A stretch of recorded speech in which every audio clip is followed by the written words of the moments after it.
तिब्बत में एक पूरा ध्यान का प्रयोग है, जिस प्रयोग में शिष्य को 1000 बार गुरु के सामने झुकना पड़ता है, 2000 बार, 3000 बार, 5000 बार। गुरु बैठा है अपने कमरे में, शिष्य बाहर है, काम कर रहा है, लेकिन उसको दिन में 5000 बार गुरु की दिशा में साष्टांग दंडवत करनी। क्या राज है उस 5000 बार झुकने का, और इतना ध्यान लग जाता है उस झुकने से, कुछ और करना नहीं पड़ता, बस इतना याद रखना है कि 5000 बार दिन में झुक जाना है। ऐसा भी नहीं कि गुरु के चरण वहीं हो, मील 2 मील दूर भी हो सकता है शिष्य, लेकिन जिस दिशा में गुरु है उस तरफ झुकते रहना है। गुरु से कुछ लेना देना भी नहीं है, गुरु तो बहाना है, असली बात तो झुकना है। गुरु तो खूंटी है, कोई भी खूंटी काम कर देगी, झुकने को टांगना है। पश्चिम के लोग बड़ी मुश्किल में रहे क्योंकि वो समझ नहीं पाते। हिंदू देखो सूरज के सामने सूर्य नमस्कार कर रहे हैं, सूर्य को कुछ नमस्कार करने से होने वाला है, वो कोई सवाल ही नहीं। नमस्कार करने की कला है, उसको सीखना है। सूरज भी काफी ठीक है, सूर्य नमस्कार ध्यान का एक गहरा प्रयोग है। सूरज के कारण नहीं, अगर तुमने सूरज के कारण समझा तो तुम भूल गए झुकने के कारण। तो पहला कदम है कि झुको, फिर दूसरा कदम है कि नीचे होने में कुशल हो जाओ, तब सारा संसार तुम्हारी तरफ बहता रहेगा, तुम्हारी संपदा का अंत न होगा। तुम कितनी ही उलीचो और बांटो अपने आनंद की संपदा को, वो बढ़ती ही जाएगी, क्योंकि तुमने गड्ढा बना लिया, अमृत चला आ रहा है। तुम दोनों हाथ उलीचते रहो, कुछ भी चुकेगा ना, जितना उलीचोगे उतना पाओगे, बढ़ता चला जाता है। इस तरह वे खड्डों घाटियों के स्वामी बन गए। लोगों के बीच प्रधान होने के लिए किसी को उनके अनुगति की तरह होना चाहिए। अगर तुमने लोगों के आगे होने की कोशिश की तो लोग तुम्हें पीछे पहुंचा देंगे। लोग यानी अहंकार से भरी हुई प्रतिमाएं पागल हैं। तुमने अगर आगे होने की कोशिश की तो घसीट के तुम्हें पीछे कर देंगे। तुमने अगर पीछे होने की कोशिश की तो वो तुम्हें सिर आंखों पर उठा लेंगे। जब तुम उनके अहंकार पर चोट नहीं करते तब वे तुम्हें स्वीकार कर लेते। जब तुम उनके अहंकार पर चोट करते हो तब उनका अहंकार प्रतिशोध से भर जाता है। और लोग तो पागल हैं। तो लाओस से कहता है, अगर तुम चाहते हो कि सच में ही तुम लोगों के आगे हो जाओ तो कला है पीछे हो जाना।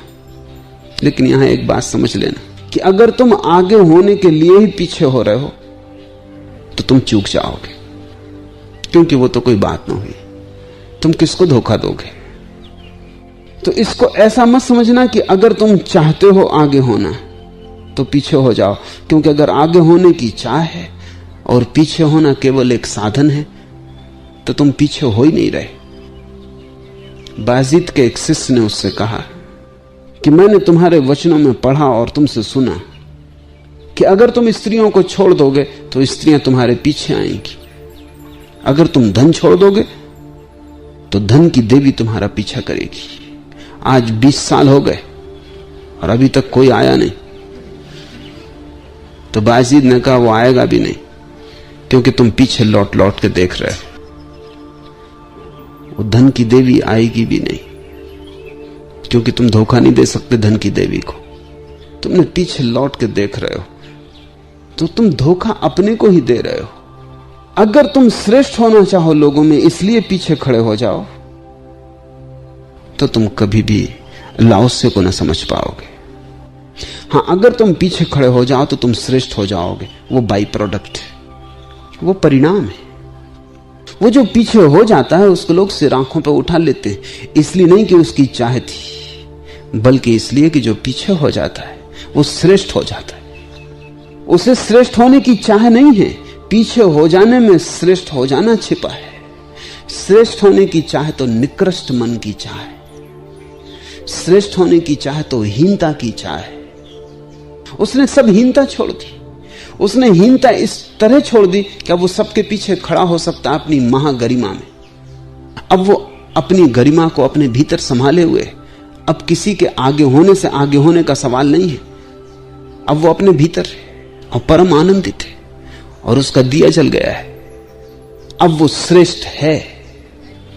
लोग उसे सिर आंखों पर उठा लेंगे, लेकिन इस कामना से तुम पीछे मत खड़े होना, नहीं तो तुम्हारा दिया बुझा ही रहेगा। तुम पीछे खड़े ही नहीं हो, तुम तो प्रतीक्षा करोगे कि कब लोग आएं, कब आंखों पे उठाएं। तुम बार बार लाओसे की किताब पढ़ोगे कि कहीं कुछ भूल चूक तो नहीं हो गई पढ़ने में। अभी तक लोग आए नहीं, अभी तक सिर आंखों पे उठाया नहीं। कितनी देर हुई जाती है, जीवन खोया जा रहा है। किसी को उनके अनुगत की तरह बोलना चाहिए, इसलिए संत आदेश नहीं देते, सिर्फ उपदेश देते। आदेश तो सम्राट देते, उनकी मालकियत। उपदेश का तो अर्थ होता है केवल सलाह। मानो तो ठीक, न मानो तो भी ठीक है। और संत बिना मांगे सलाह भी नहीं देते। बुद्ध का तो नियम था कि जब तक कोई 3 बार न पूछे वो जवाब न देते थे। इसलिए बुद्ध की किताबों को पढ़ना बड़ा मुश्किल हो जाता है, क्योंकि 3 बार आदमी सवाल पूछता है और तब बुद्ध 3 बार जवाब देते। बहुत लंबा हो जाता है, 6 गुना हो जाता है काम। बुद्ध से किसी ने पूछा कि आप 3 बार के लिए क्यों रुकते हैं? बुद्ध ने कहा कि जो मांगता है उसी को मिल सकता है, और 3 बार पूछने का केवल इतना ही प्रयोजन है कि वस्तुतः तुम पूछना ही चाहते हो, ऐसी ही जिज्ञासा से नहीं आ गए हो। तुम्हारे प्राण दांव पे लगे, तभी सलाह दी जा सकती है। लेने वाला तैयार हो तभी दी जा सकती है, लेने वाला आतुर हो तभी दी जा सकती है, लेने वाला प्यासा हो तभी। और पूछा गया कि आप 3 बार फिर उत्तर क्यों देते? उतने का लेने वाला कितना ही तैयार हो फिर सोया हुआ है। एक बार में न सुन पाए, शायद दोबारा सुन ले, दोबारा न सुन पाए तो शायद तीसरी बार सुन ले। जीसस ने अपने शिष्यों से कहा कि कोई तुम्हारे साथ दुर्व्यवहार करे तो 7 बार क्षमा कर देना। एक शिष्य ने पूछा कि ठीक, फिर 8वीं बार क्या करना? 7 बार क्षमा कर दिया, फिर 8वीं बार। तो जीसस ने कहा 7 बार नहीं, 77 बार। और अगर तुम पूछोगे 78वीं बार क्या करना, तो मैं कहूंगा 777 बार, क्योंकि वो तो बात ही ना हुई। तुम समझे ही नहीं, चूक गए। 7 बार तो सिर्फ प्रतीक है क्षमा कर देने का। क्षमा कर देना ये मतलब है। 7 बार तो इसलिए कह रहे हैं कि तुम्हारा भरोसा नहीं है। एक ईसाई फकीर के संबंध में कहानी है कि एक आदमी आया, उसने उसके गाल पे चांटा मारा, तो उसने दूसरा गाल सामने कर दिया, जैसा कि जीसस का उपदेश है कि जो तुम्हारे बाएं गाल पर चांटा मारे, दायां उसके सामने कर देना। वो आदमी भी दुष्ट था, उसने भी जीसस की किताब पढ़ी थी। उसने कहा कि तुम हमको न धोखा दे सको, उसने दाएं गाल पे भी एक चांटा मार दिया। जैसे उसने दाएं गाल पे चांटा मारा, वो फकीर झपटा और उस आदमी की छाती पे सवार हो गया। उसने कहा, ये तुम क्या करते हो?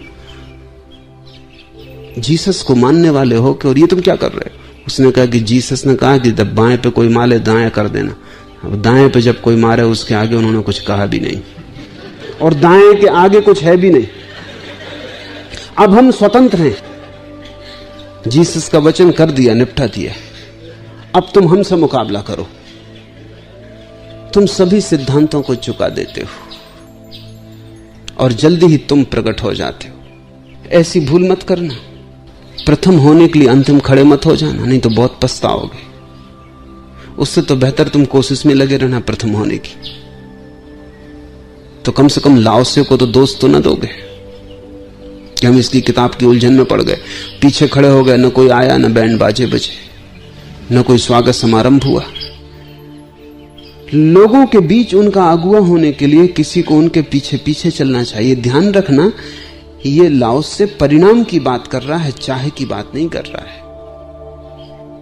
अगर तुम पीछे पीछे चलोगे तो तुम अचानक पाओगे कि तुम अगुआ हो गए हो। यह परिणाम है पीछे चलने का। इसके लिए तुम्हारी चाहे की कोई भी जरूरत नहीं। तुम्हारी चाहे आई कि लाओसे का सिद्धांत काम ना करेगा, क्योंकि तुम फिर पीछे चल ही नहीं रहे, तुम चल तो रहे हो आगे ही। लाओसे का उपयोग साधन की तरह नहीं किया जा सकता, किसी ज्ञानी का उपयोग साधन की तरह नहीं किया जा सकता। ज्ञानी साध्य है, वो साधन नहीं है, और लोग उनका साधन की तरह उपयोग करते हैं। साधन की तरह उपयोग करते हैं, बस इसलिए चूक जाते हैं। और फिर उनको जीवन में अनुभव होता है कि नहीं, ये बातें तो सही सिद्ध नहीं होती, ये होंगी भी नहीं।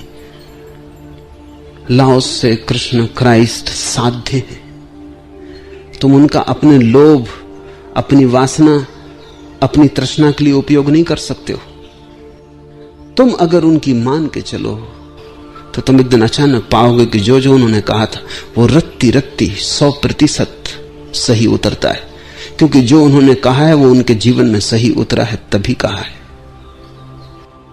इस तरह संत ऊपर होते हैं और लोग उनका बोझ अनुभव नहीं करते।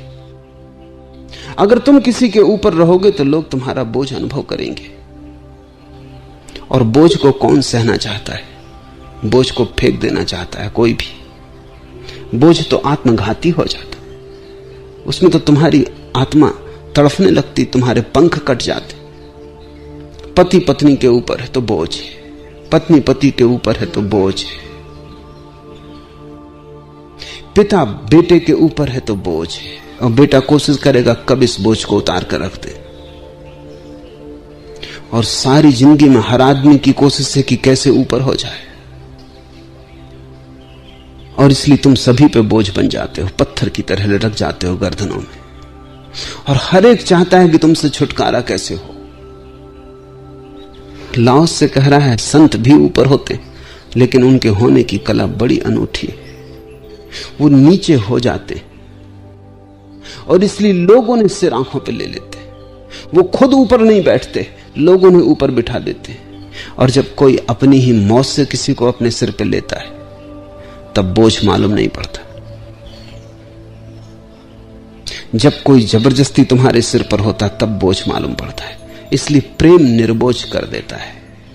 और संत बड़ा प्रेम जगाते, क्योंकि जो आदमी सबसे पीछे बैठा है वो तुम्हारे अहंकार को तो चोट देता ही नहीं, उससे तुम्हारा कोई संघर्ष ही नहीं है। अचानक उसकी विनम्रता तुम्हें छूने लगती, उसके पास एक विनम्रता का वातावरण होता है, एक अलग ही ऊर्जा का प्रवाह होता है।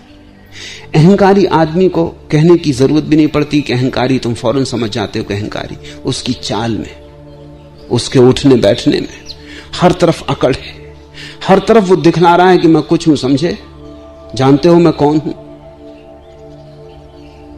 विनम्र आदमी ऐसे है जैसे छिपा है, जैसे नहीं चाहता कि तुम्हारी आंख में पड़े, जैसे नहीं चाहता कि तुम्हारे रास्ते को काटे, जैसे नहीं चाहता कि आवाज हो जाए, पग ध्वनि भी तुम्हें सुनाई पड़े और बाधा पड़े।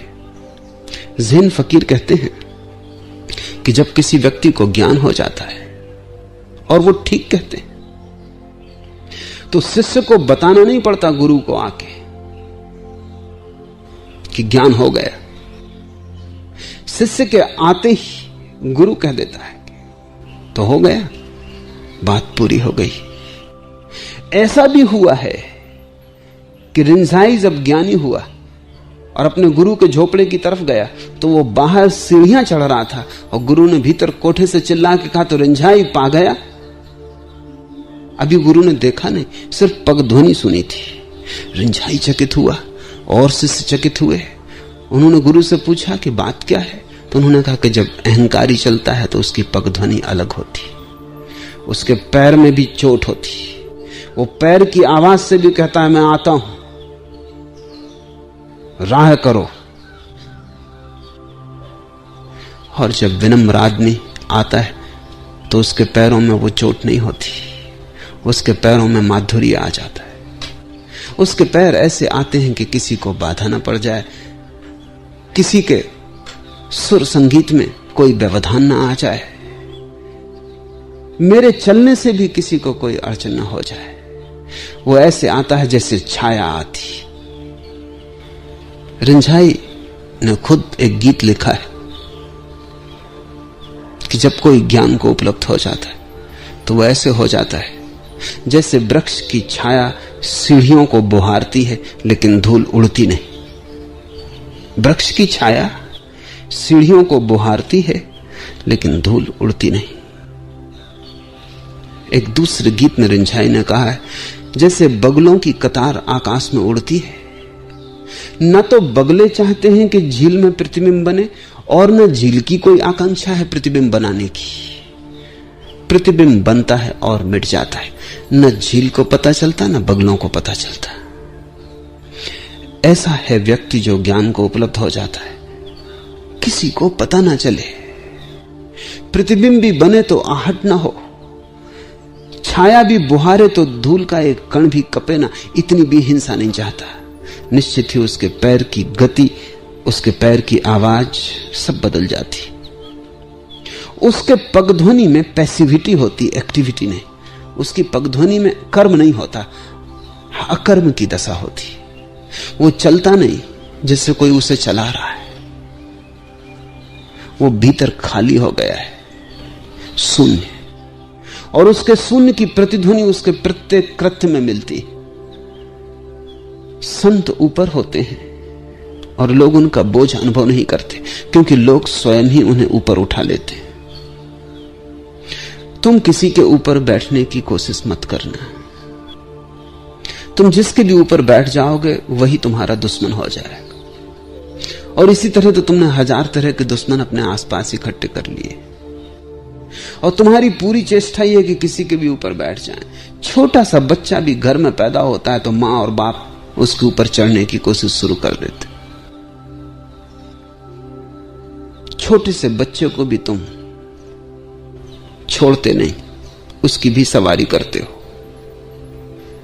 और तब अगर बच्चे मां बाप के दुश्मन हो जाते हैं तो कुछ आश्चर्य नहीं। अगर पति पत्नी के बीच तालमेल खो जाता है तो कुछ आश्चर्य नहीं, क्योंकि दोनों एक दूसरे के ऊपर सवारी की कोशिश में संलग्न है।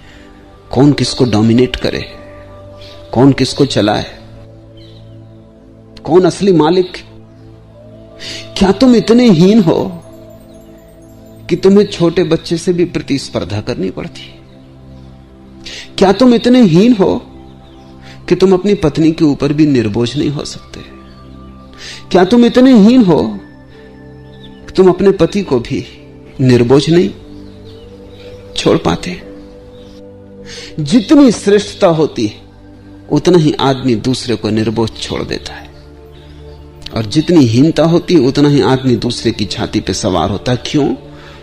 क्योंकि जब तुम श्रेष्ठ होते हो लोग स्वयं ही तुम्हें सिर पे उठा लेते हैं। जब तुम निकृष्ट होते हो तभी तुम्हें खुद सीढ़ी लगा के लोगों के सिर पे चढ़ना पड़ता है, क्योंकि निकृष्ट को कौन सिर पे रखेगा। इसलिए तो तुम्हारी राजनीति निकृष्ट लोगों का धंधा हो जाती है। उसमें जो निम्नतम है समाज में वे संलग्न हो जाते हैं, क्योंकि राजनीति सीढ़ी है जिससे पूरे मुल्क की छाती पर और सिर पे चढ़ के बैठा जा सकता है।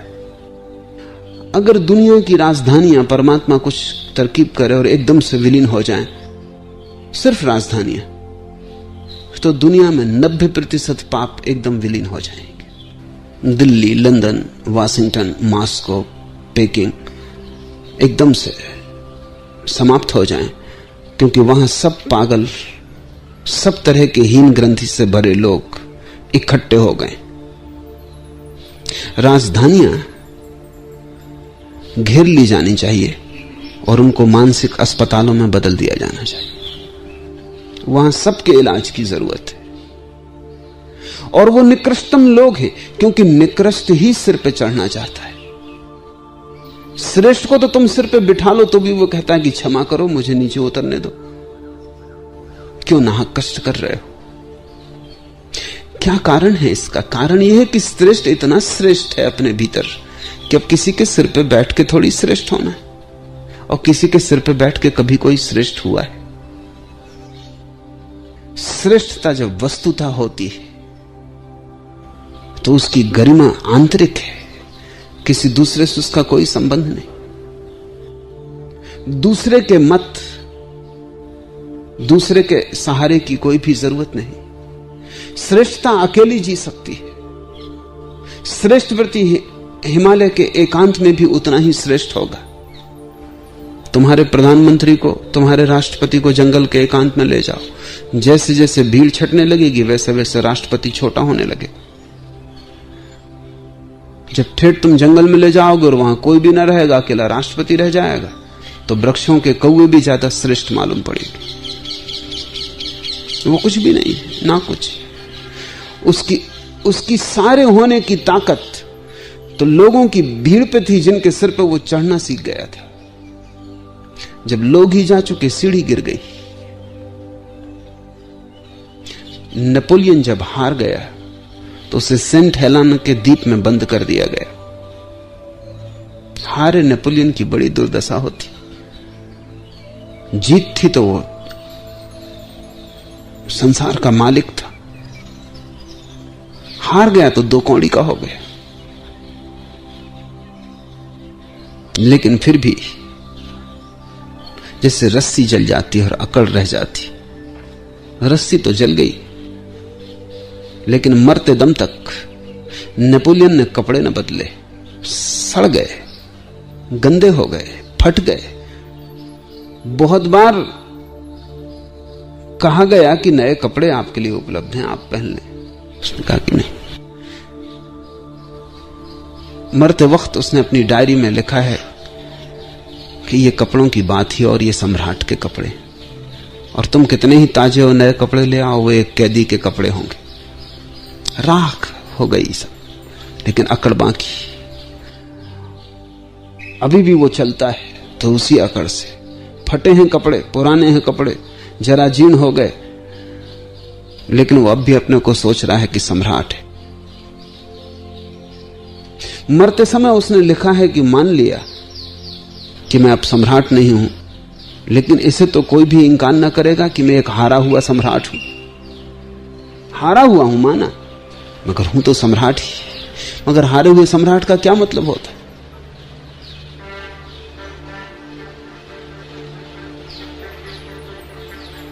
आदमी जितना भीतर अभाव अनुभव करता है हीनता का कीड़ा जितना भीतर काटता है, उतने ही बाहर उपाय करता है कि कैसे उसे ढांक ले। बाहर रोशनियां जलाता है ताकि भीतर का अंधेरा न दिखाई पड़े। भीतर तो हर कोई जानता है कि मैं ना कुछ हूं, इसलिए दूसरों पर अकड़ जताता है। और ध्यान रखना, जितना ही कोई अकड़ जताए दूसरों पर, उतना ही छोटा आदमी भीतर छिपा है। बड़े आदमी की तो अकड़ होती ही नहीं। बड़ा आदमी तो ऐसा होता है जैसे हो ही ना। महानता शून्यता है, और जब तुम कहीं भी उस शून्यता को देखते हो तब अचानक तुम्हारा सिर झुक जाता है। तब तुम किसी को सिर पे रख लेना चाहते हो। संत ऊपर होते हैं अपने कारण नहीं, लोगों ने ऊपर उठा लेते। लोगों ने बिना ऊपर उठाए रह नहीं सकते, क्योंकि उनको ऊपर उठाने में पंख मिलते हैं। उनको ऊपर उठाने में तुम उनके साथ उड़ना शुरू करते हो। उनको तुम जितना ऊपर उठाते हो उतना ही तुम भी ऊपर उठते हो। निकृष्ट आदमी को ऊपर बिठाना खतरनाक है, क्योंकि जितना ही तुम निकृष्ट को ऊपर बिठाते हो तुम नीचे दबते हो, तुम और छोटे होते जाते हो। गुलाम होना बुरा है, क्योंकि तुम जब भी गुलाम होने को राजी हो जाते हो किसी के, तभी तुम्हारे भीतर सब सिकुड़ने लगता है, तुम और गुलाम होने लगते हो। लेकिन दास होने का मजा और। गुलामी और दासता में फर्क है। गुलाम तो जबरदस्ती बनाया जाता है, दूसरा तुम्हारी छाती पे सवार हो जाता है। और दास होने का मतलब है तुम किसी को अपने सिर पर उठा लेते हो। तो गुलामी परतंत्रता है, और दास हो जाने से बड़ी स्वतंत्रता नहीं। इसलिए कबीर कहते हैं, कहे दास कबीर, ये जो दास है कबीर का, ये गुलाम नहीं है,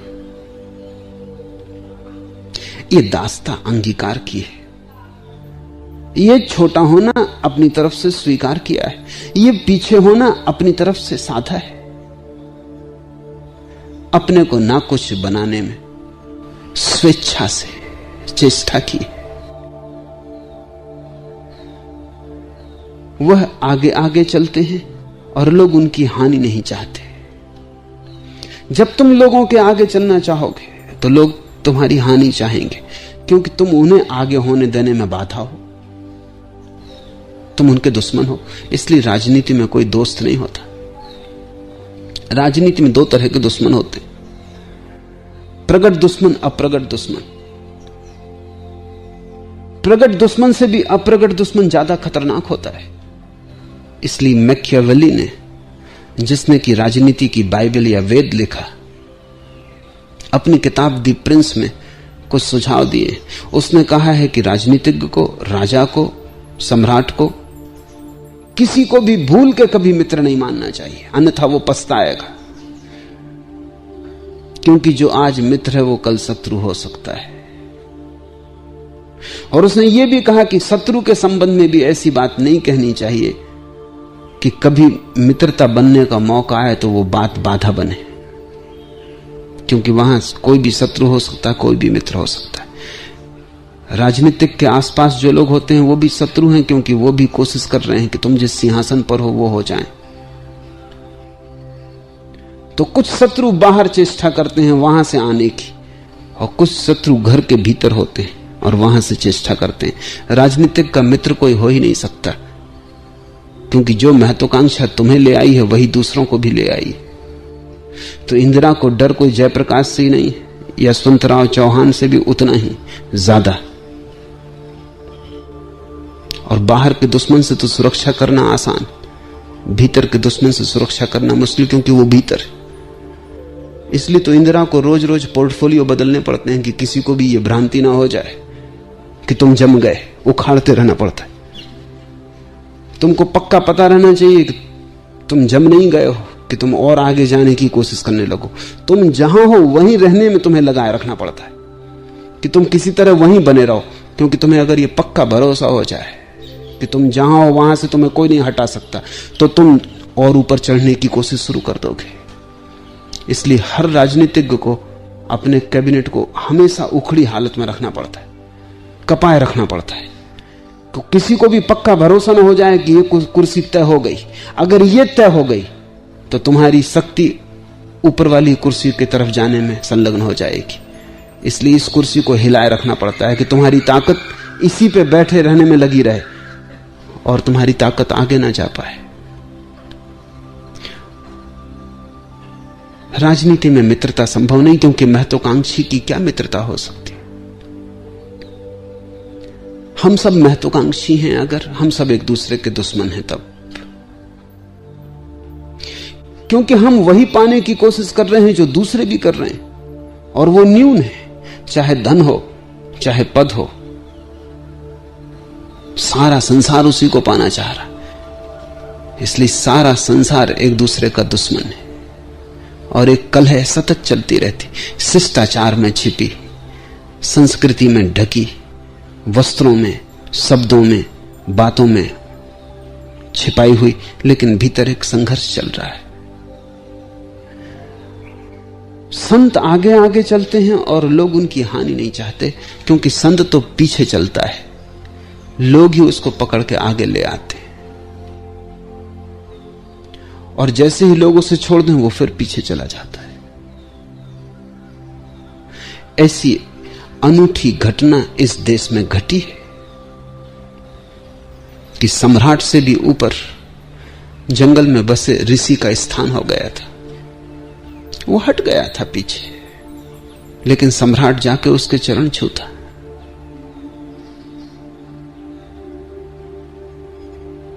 जिसके पास कुछ भी न था उसके चरण वो छूता जिसके पास सब कुछ था। एक बड़ा अनूठा प्रयोग था। ऐसा हुआ कि एक गांव में बुद्ध का आगमन हुआ। जो सम्राट था उसके वजीर ने कहा कि आप चलें, नगर के बाहर स्वागत करें। सम्राट नया नया था, अकड़ से भरा था। उसने कहा कि क्यों मैं जाऊं, आखिर बुद्ध एक भिखारी ही है, और आना होगा तो खुद महल आ जाएंगे, वो मेरी क्या जरूरत है जाने की। उस बूढ़े वजीर ने तुरंत इस्तीफा लिख दिया। उसने कहा कि फिर मेरा इस्तीफा संभाले, क्योंकि इतने छोटे आदमी के नीचे काम करना फिर मुझे मुश्किल है। तुम में बड़प्पन है ही नहीं। वो सम्राट बोला बड़प्पन नहीं, बड़प्पन की वजह से तो मैं जा नहीं रहा हूं।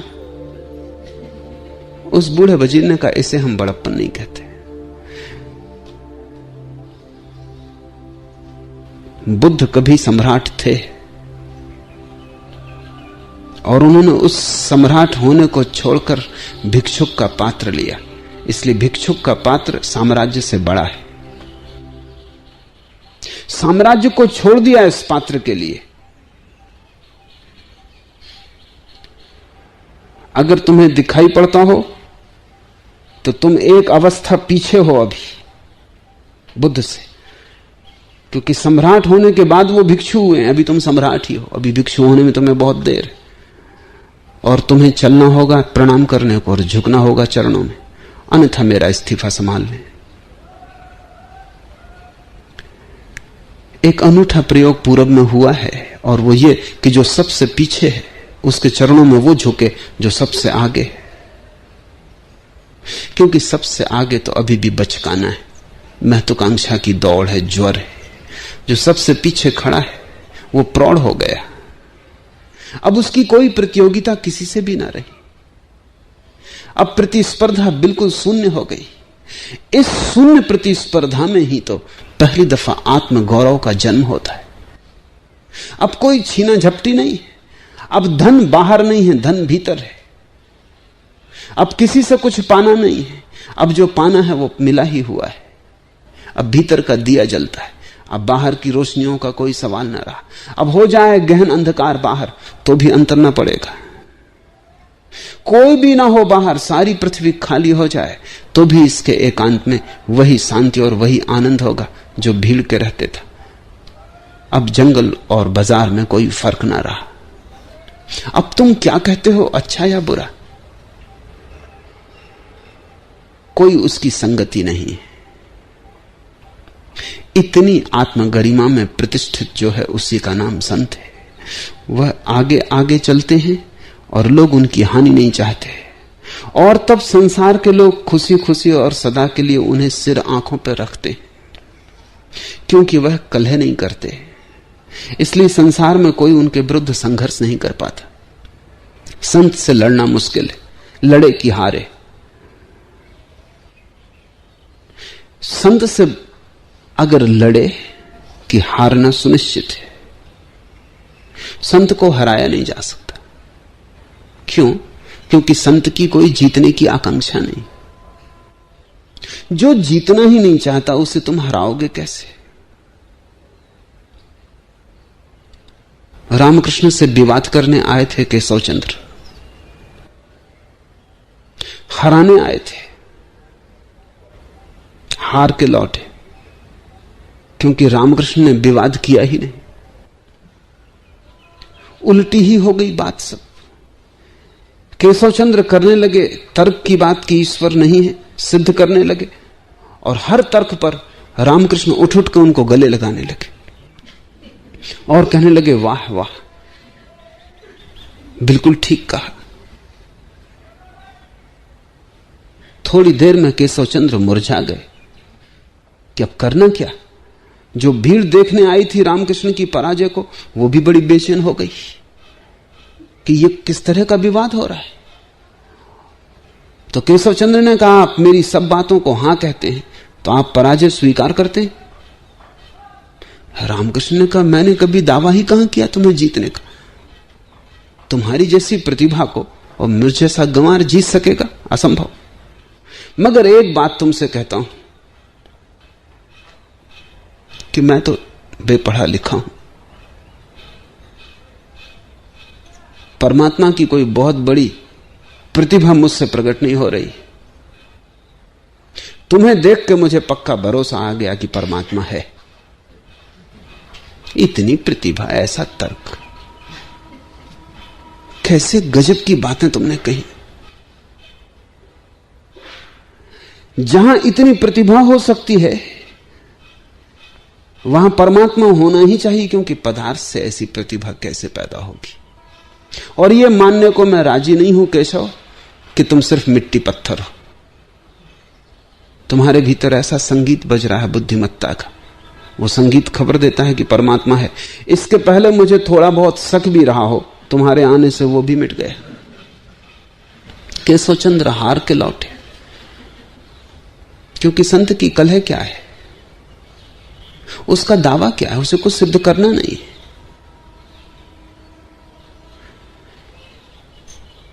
संत का कोई सिद्धांत थोड़ी है जिसे सिद्ध करना है, कोई शास्त्र थोड़ी है जिसे सिद्ध करना है। संत का तो एक जीवन है। और उस घड़ी में केशव की आंखें खुल गई और देखा संत के जीवन को, और देखी इस महिमा को जिसे कि विरोध भी हरा नहीं सकता, जिसे विवाद से मिटाया नहीं जा सकता।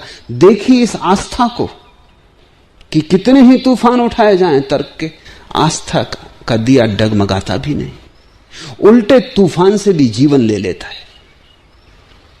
तुमने देखा कभी कि छोटे दिए बुझ जाते हैं हवा के झोंके में, लेकिन बड़ी आग लगी हो तो हवा घी का काम करती है।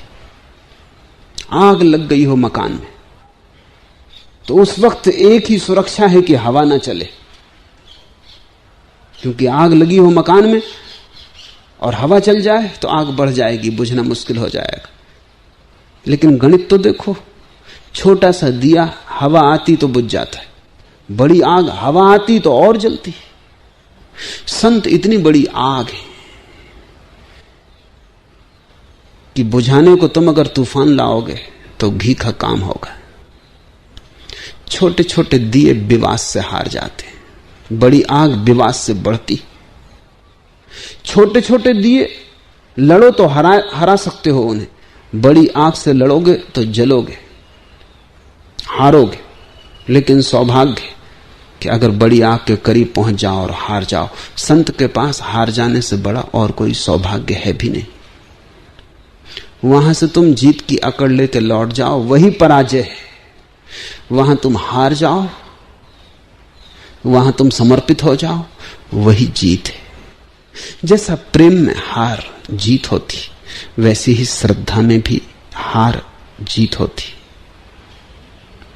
क्योंकि श्रद्धा प्रेम की ही बड़ी आग है। संत के विरुद्ध संघर्ष करना मुश्किल है, क्योंकि संत है नहीं भीतर जिससे तुम टकरा सको। तुम संत के भीतर पाओगे महाशून्य, तुम्हें कहीं अवरोध ना मिलेगा, कोई दीवार नहीं होगी जो तुमसे लड़ने को तैयार है। तुम संत के भीतर जितने जाओगे उतना ही पाओगे कि और भीतर का आकाश खुलता चला जाता है। संत के पास जाके तुम खो ही जाओगे। वो तो ऐसे ही जैसे बूंद सागर में गिरती है और खो जाती। सौभाग्य है कि संत के पास पहुंच जाओ। क्यों कहता हूं सौभाग्य?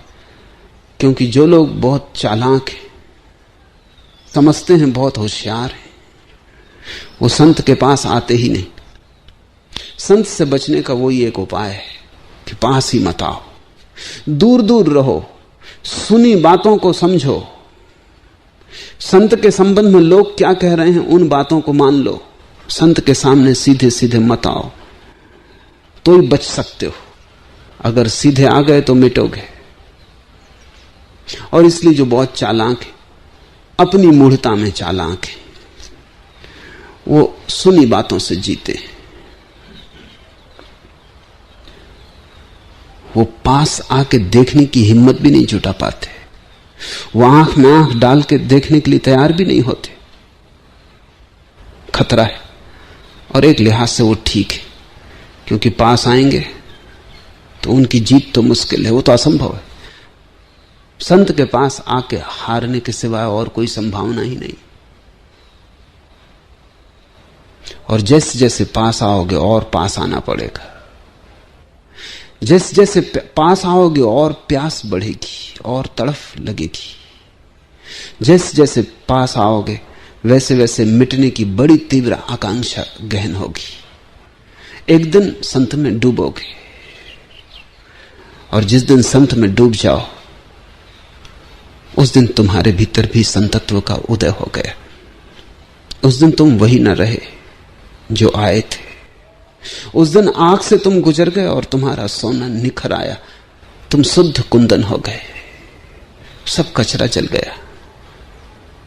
संत एक क्रांति है जिससे तुम गुजर सकते हो। मिटने की तैयारी हो तो ही पास आना चाहिए। लोग ऐसे हैं कि पास भी आ जाते हैं, मिटने की तैयारी नहीं, तब बड़ी मुश्किल में पड़ जाते हैं। तब उनकी दुविधा में देखता हूं, उनकी तकलीफ में देखता हूं। एक कदम पास आते हैं मेरे, एक कदम दूर जाते हैं। एक हाथ से पास आते हैं, दूसरे हाथ से अपने को संभाले रखते। ऐसा हुआ कि मुल्ला नसरुद्दीन की पत्नी एक दिन आई और उसने कहा जल्दी करें, और खतरे की घड़ी है, मुल्ला फांसी लगाने की कोशिश कर रहा है। मैं उसके साथ मुल्ला के घर तक गया। राह में वो बार बार कहने लगी जल्दी चलें, ये आपकी चाल ठीक नहीं, ये मामला संकट का है। मैंने कहा तू घबरा मत, जो आदमी कभी किसी चीज में सफल नहीं हुआ वो आत्महत्या में भी सफल होगा नहीं, तू बिल्कुल बेफिक्र रहे। पर उसको पसीना चू रहा और हाथ पैर कप रहे हैं। वो बोली कि आत्महत्या बात और है, और चीज में सफल ना हुआ हो, क्योंकि दूसरों का सवाल था, तो अकेले आत्महत्या तो खुद ही करनी, कोई बाधा भी देने वाला नहीं। कमरा उसने बंद कर रखा है। मैंने कहा तू बिल्कुल फिक्र मत कर, मैं उसे भली भांति जानता हूं, वो सफल किसी चीज में हो ही नहीं सकता। उसके घर पहुंचे, देखा तो इंतजाम उसने पूरा कर रखा था। रस्सी बांध रखी थी छप्पर से, एक स्टूल पर खड़ा था और रस्सी अपनी कमर में बांध रहा था। नसरुद्दीन अगर मरना है तो कमर में रस्सी क्यों बांध रहा है? उसने कहा कि पहले गले में बांधने की कोशिश की पर बड़ी बेचैनी होती, और मरना तो है ही, तो मैं कमर में बांध रहा हूं। क्या कोई ऐसी तरकीब नहीं कि आदमी आराम से मर सके? बस ऐसी दुविधा में हैं बहुत लोग। संत के पास पहुंच जाते हैं और फिर अपने को बचाना भी चाहते हैं, कमर में रस्सी बांधते, कहते हैं गर्दन में बांधते हैं तो बेचैनी होती। बचाते भी हैं अपने को और बचा भी नहीं सकते हैं, क्योंकि आमंत्रण सुन लिया गया है, पुकार आ गई है, बुलावा आ गया है, और भीतर लग रहा है कि तैयार हैं, कूद लेना चाहिए, छलांग लेनी चाहिए। खड़े हैं गड्ढे के पास, एक क्षण में घटना घट सकती है, सिर्फ साहस चाहिए, लेकिन पकड़े हैं किनारे को। नाव में सवार हो गए और नाव की खूंटियां किनारे से बंधी, उन्हें खोल नहीं रहे। नाव में बैठे हैं, पतवार चला रहे और खूंटियां किनारे से बंधी, रस्सियां किनारे से बंधी, नाव कहीं जा नहीं रही। ऐसी दुविधा में तुम मत पड़ना, या तो भाग खड़े होना, लौट के पीछे देखना ही मत, और या फिर छलांग ले लेना, और फिर मत भय करना कि क्या होगा। इन दो के बीच रहोगे तो न घर के न गांठ के, न संसार के न सन्यास के, न पदार्थ के न परमात्मा के, तब तुम बड़ी उलझन में रहोगे। वो किनारा छूट गया और दूसरा किनारा मिलता नहीं, और मझधार में डूबने जैसी गति हो जाएगी। संत के पास आना हो तो पूरे, ना आना हो तो भी पूरे ना आना। मध्य में बड़ा तनाव पैदा हो जाता, बड़ा संताप पैदा होता है, और कमर में रस्सियां बांध के कोई फांसी नहीं लगती। और बेचैनी तो होगी, क्योंकि सारे अतीत को मार डालना है। बेचैनी तो होगी, क्योंकि सारी वासनाओं को जला डालना है। बेचैनी तो होगी, क्योंकि अब तक की सारी महत्वाकांक्षा और पागलपन को आग में गिरा देना है, राख कर देना है अहंकार को। बेचैनी तो निश्चित है, लेकिन उसी बेचैनी के बाद, उसी अंधेरी रात के बाद सुबह का जन्म है। और जिन्हें सुबह देखनी, उन्हें अंधेरी रात से गुजरने का साहस चाहिए ही। आज इतना ही।